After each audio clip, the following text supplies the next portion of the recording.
Hola gente creativa, bienvenidos a otro tutorial práctico. En este video aprenderás a crear el efecto de texto rebanado en Canva. ¿Estás listo? Empecemos ya.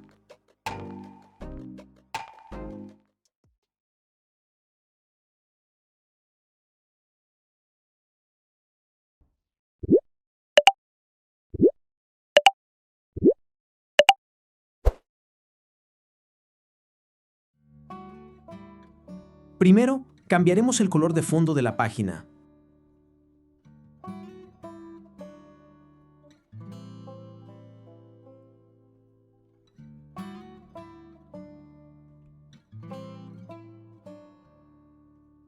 Después, nos vamos a texto. Agregar un título y escribimos nuestro texto. Cambiamos el tipo de fuente.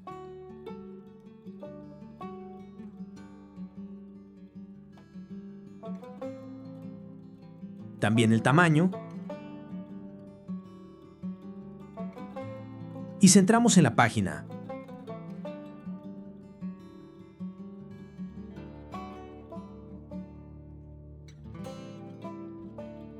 A continuación, nos vamos a Elementos.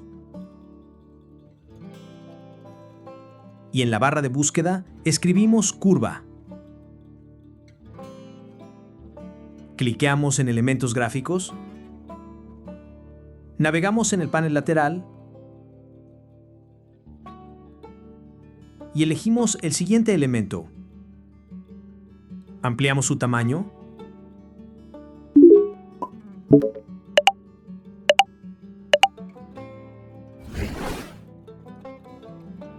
Inclinamos a menos 12 grados. Cambiamos su color al mismo del color de fondo.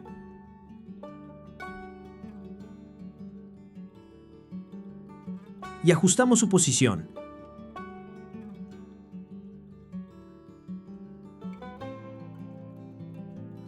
Luego duplicamos el elemento.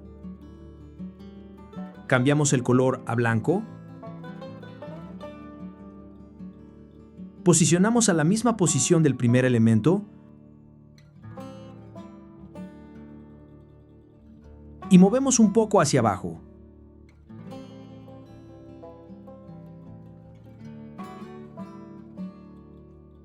Para finalizar, agrupamos todos los elementos.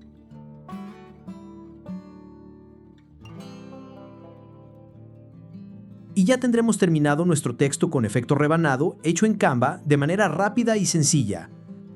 ¿Te ha gustado? Y este ha sido todo el tutorial. Gracias por acompañarme hasta el final del video. Si te fue de utilidad, regálame un me gusta y comparte el video. No olvides suscribirte al canal y activar la campanita de notificaciones para no perderte ninguno de los próximos tutoriales prácticos y fáciles de Canva que estamos preparando para ti. Si tienes alguna duda, déjala en los comentarios. Nos vemos en el próximo video. Hasta la próxima, gente creativa.